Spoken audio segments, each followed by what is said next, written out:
Hello everyone, how you going? Welcome to American versus Canadian English differences. Now I can just add a third take in there, be just Australian English differences, but I'm interested to see between these two countries, how do their pronunciations differ just when you put them right next to each other? Hello! Hi, I'm Christina from the USA. And I'm Sydney and I'm from Canada.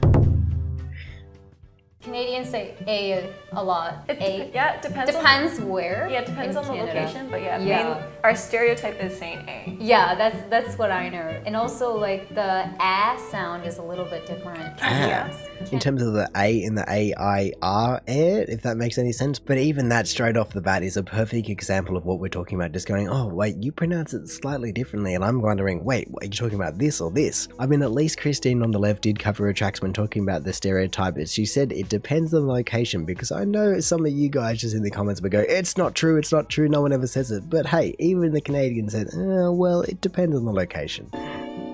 Here we go. Ooh.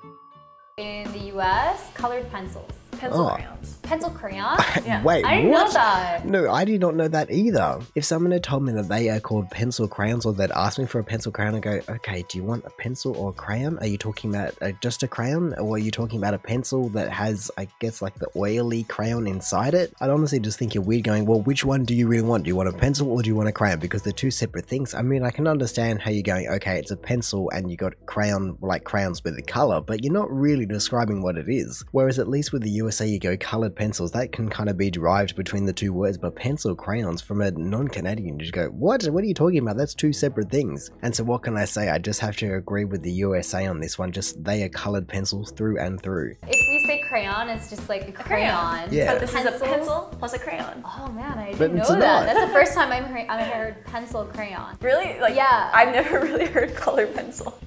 Wow. Wow. So it's just been pencil crayon. Well, I guess there we go. It really just shows the differences. One has never heard pencil crayon and the other has never heard colored pencils. I've never heard pencil crayon. Like I said, that's two separate things. And a colored pencil doesn't have the same, I mean, if it was liquid, it'd be ink as the actual crayon. So yeah, that doesn't make sense to me. But hey, if you want to call it a pencil crayon and everyone knows what you're talking about, go for it. Whatever.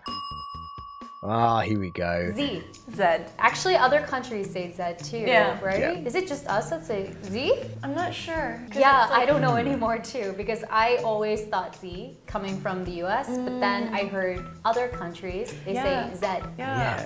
I'm not sure if it's a British influence. For us, it might most likely is, just think because it may be. the other places that you would hear English have been colonized by Britain. Well, then I guess last time I agree with the American, and this time I'll just have to flip back to the Canadian, because it is definitely Z, not ZZ.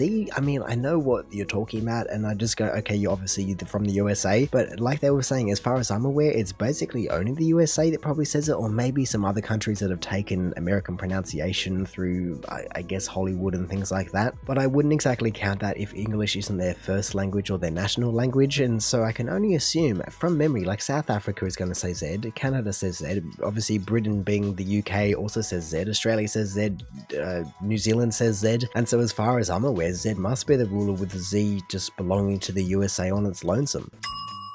Oh, here we go. In America, we would say bathroom. In Canada, we say washroom. Yeah, I've heard washroom, but Yeah. typically, yeah, you'd be like, oh, I'll be right back, I'm going to the bathroom. In Canada, because we have influence from the UK and from America, Yeah. so we use all these terms interchangeably. So I will say bathroom one day, or I'll say washroom another day, or I might even say restroom. Right. True. There are so many different ways to say the same thing, and I guess it kind of depends what you're talking about or in the context, because people in Australia would just go, oh, I'm just going to the toilet, if they're going to the toilet. But I guess if you were asking, let's say at a restaurant for those facilities, you'd probably say, where's the bathroom? I don't think that too many people in Australia would say washroom. They might say, or I don't even think they'd say lavatory. I think that's quite a British thing. So like I was saying, yeah, I think it would either be bathroom or toilet between the two of them.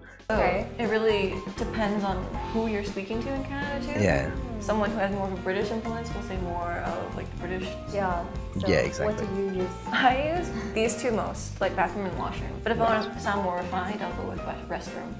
True, there's also restroom. I don't think anyone would say restroom, but honestly, if you say any of these words, everyone's going to know what they are interchangeably, so you're completely fine, at least in that sense. Oh, okay, parkade apparently. In the US, we would say parking lot. In Canada, we say parkade. Oh, there we go. Parkade? Like a parking parade? Potentially. Like, this just makes more No. sense. Parkade, like here. Or a parking lot. Parking lot is just one. Yeah, parking lot is It's just one, and then parking garage, more than one. Ah, Okay. okay, I can understand that. At least they are offering a little bit of a separate naming scheme there, but really, for an Australian, it's just all a car park. And the funny thing with parkade is that I heard it in one of the previous videos with the Australian saying, oh, we've never heard of this word before, parkade, and all these Canadians say it. Meanwhile, in the comments, everyone was saying, I've never heard of that word, no one says it, and then there we go, bang, she just says it right there, that's the one that they all say. So I guess kind of like they said at the start of the video, it definitely depends on the region about who says what. And I mean, in terms of parking lot, I feel as though everyone would have heard of that before, just from TV, movies, or just generally they might have heard it, but no, it's definitely not used in Australia. We just have car park for all manner of things, whether it be 2D or 3D. To me, like when I hear parkade, it's like a parking parade. It's most likely, again, from the UK. In the UK, Really? they say that as well. Maybe. I'm not sure, but I am wondering what they do use. I feel as though if they did say parkade in the UK, then I would have heard about it and I would have gone, oh, that's weird, and I would have remembered it. And so I'm not sure what they use, but I don't think they use anything that I've just discussed or they've discussed. A test. So in the US, this would be take a test. In Canada, we Yeah. say we write a test. Write a test. Yeah, I'll write a test tomorrow. Oh, that's different. Write a Yeah, test. I'm gonna take a test tomorrow. Never write. We would say take. write or have. I have a test tomorrow. Oh Yeah. yeah, we would say I have a test as well, or I'm going to take a test. Cool. No. A little different. Well, I haven't heard either of those before. I've definitely never heard of write a test before. I mean, maybe if you had to write in the test, you would say, oh, I had to write a test? No, you would never say that. And then in terms of the US, would you say take a test in Australia? I don't think so. You would say I have a test or had a test. That's kind of the only two things, or I've got a test even. As in, I've got a test coming up in a week or a month or however long, but yeah, take a test or write a test, never heard of them. Here we go, what's it gonna be? In the US, we would say sneakers. In Canada, we say runners. Runners.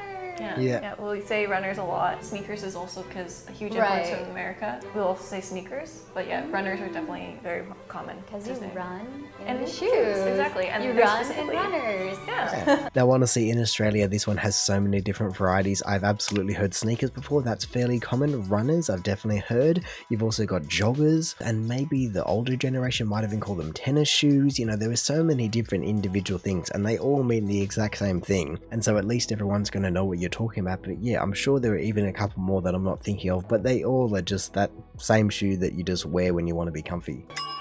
Oh, here we go. Soda pop? This Who's going to have would that? be called soda in the US. And that's called pop. in Canada. Well, I guess you just split them Depends out then. where you live in the US too, Yeah. because Right. there's some areas, some states that they would say pop as well, maybe closer to. And there's like also pop soda. yeah, Pop Pop soda? soda, and pop. Yeah, it's used a little bit differently depending where you're from. But where I'm from, we would say soda. We would never, like, I've never heard Yeah. anyone ever say pop. Yeah, in same the for East me. Coast. Same for me. It's always pop. Never would we say soda. Well, I guess like I said, I was a little bit off, but also just smash the two together because I've heard so many different combinations. Soda pop, pop soda, I haven't heard that one before. I mean, this is where Australia definitely starts to differentiate itself because I don't know anyone that has ever said soda or pop. I mean, you have soda water, but that's the most soda you'll ever encounter in Australia. Because if you actually wanted to describe these things, I guess you'd say soft drinks. I don't think there's any other word, but well, I mean, you might say softies if you just want to shorten it, but there is definitely no pop, no soda, nothing like that in the entire vocabulary. It's just all soft drinks.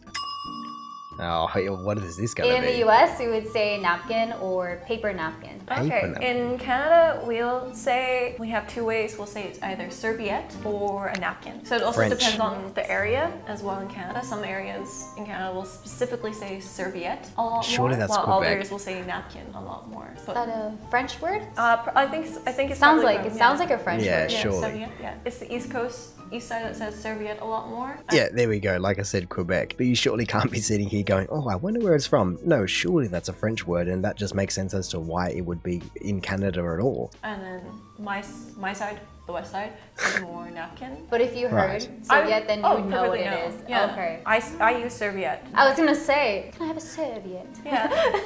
May I have a serviette, please? But actually, thinking about it, it's a bit strange because I don't think there's a major French influence in Australia, but I've only really ever heard serviette. I mean, some people that use paper towel will just say paper towel if they're using that, but if they're actually using kind of standard serviettes, I think that's only what it's going to be. I don't think I've ever heard of napkin before. I mean, you'll definitely know what it is, but actually, I guess a napkin would be like the bigger piece of fabric that might come at restaurants. That would be a napkin, but definitely not a serviette. And so that now explains to me why the US was saying paper napkin. But yeah, I don't know how Australia ended up with serviette, but that's all I've ever heard.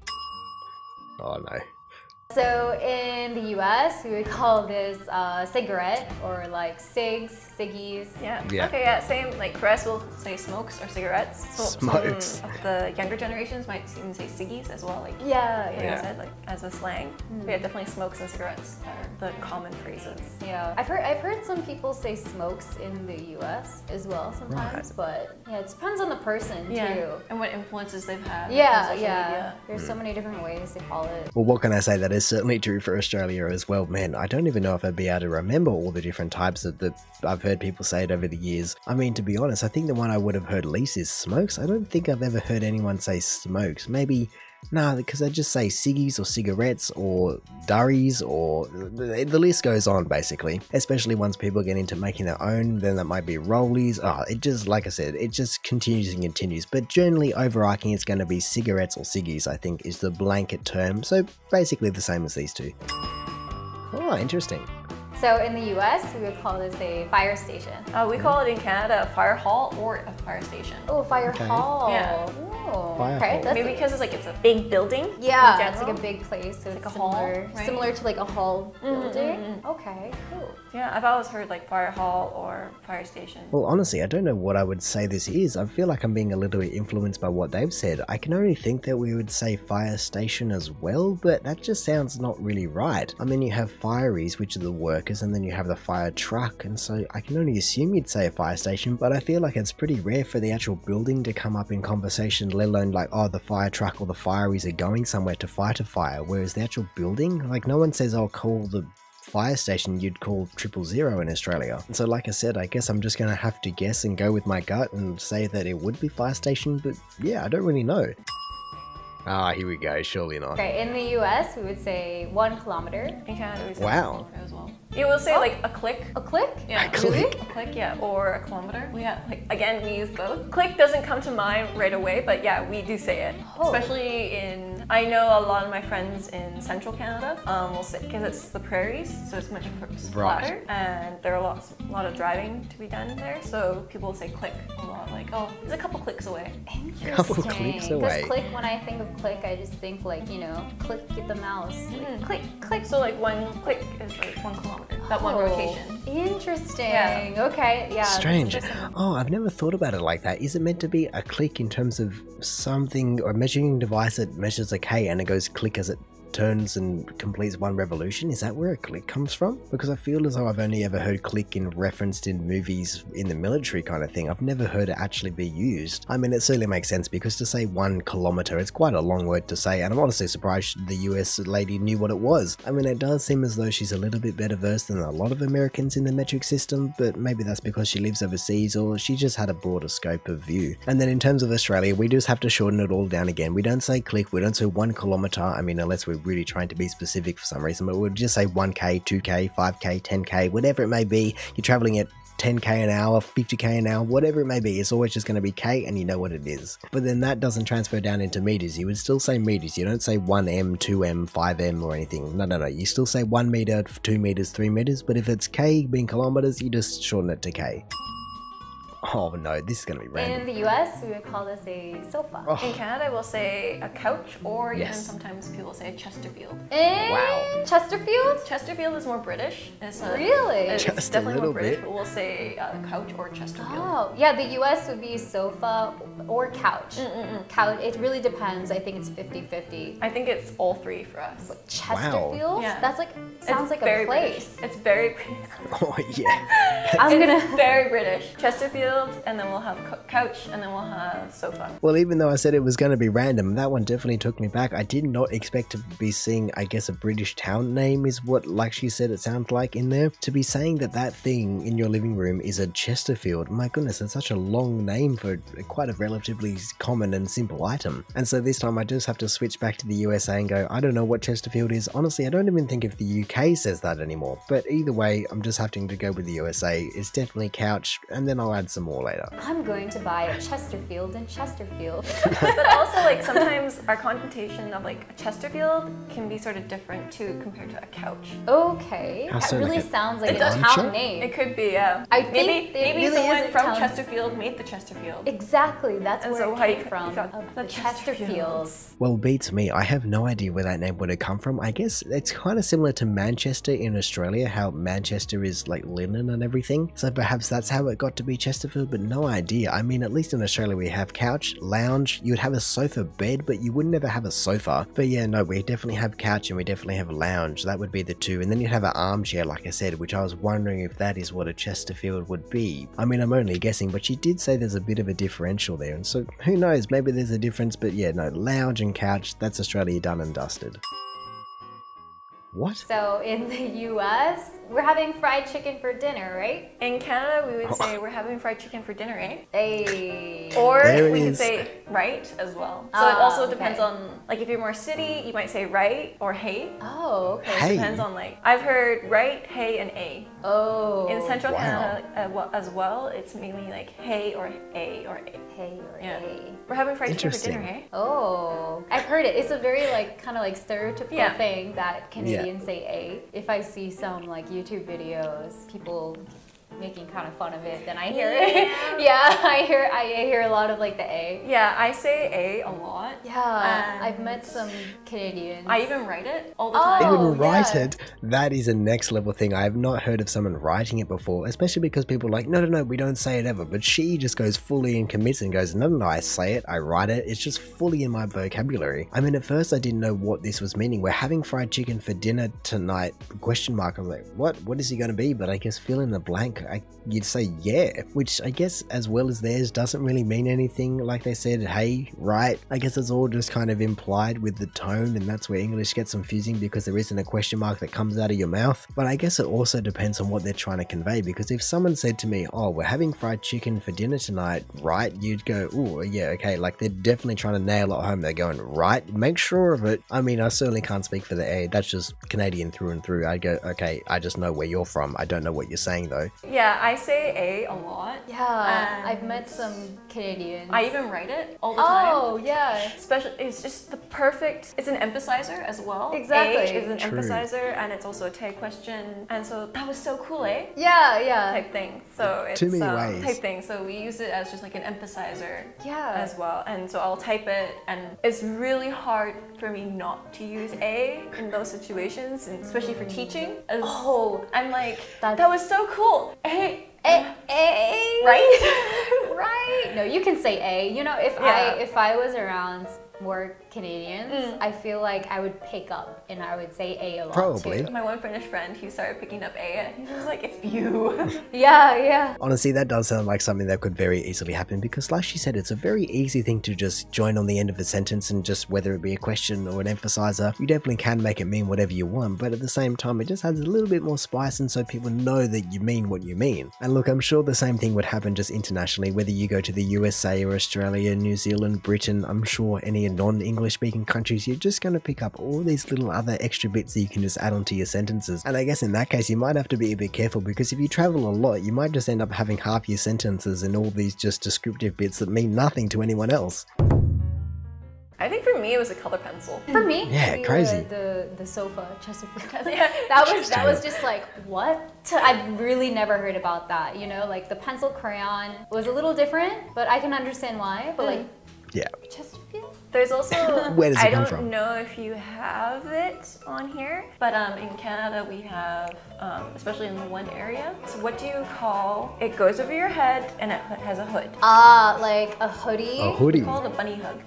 Bunny, Bunny hug. That's hug. so cute. What? It's strictly, it was coined in Saskatchewan. It's the it's the third province in Canada. Why? Like really central Canada. Okay. And they came up with that word. No bunny hug. way. What? Go to your bunny hug instead of a hoodie. Oh, that's so cute. Now that one just needs a bit more of an explanation, because where did that come from? No, she just said where it came from, but how did it go national with a bunny hug? Oh, actually, I think I remember seeing something in the comments, but I didn't really understand what it was. I was like, okay, that's a little bit strange, but now that makes sense. She's saying that a hoodie is called a bunny hug. Okay then, sure, just have your own naming scheme, do your own thing. No one's going to judge you besides thinking you're a little bit weird and wondering where that even came from at the beginning. Because if nothing else, I certainly hope that it wasn't some kind of fur situation where the hoodie was made out of bunny fur and that's how it was a bunny hug. I don't know, I'm just making things up, but I feel as though there's a weird backstory to that one. I haven't heard that before. Yeah. That's super cute. So that's a really Canadian word. Oh Okay. yeah. But hey, I really enjoyed that video and it was fun just for me to add my third perspective into it, but it was interesting as well just to see how these two countries are very close, very similar, but they still just have so many little differences like Chesterfield and pencil crayons and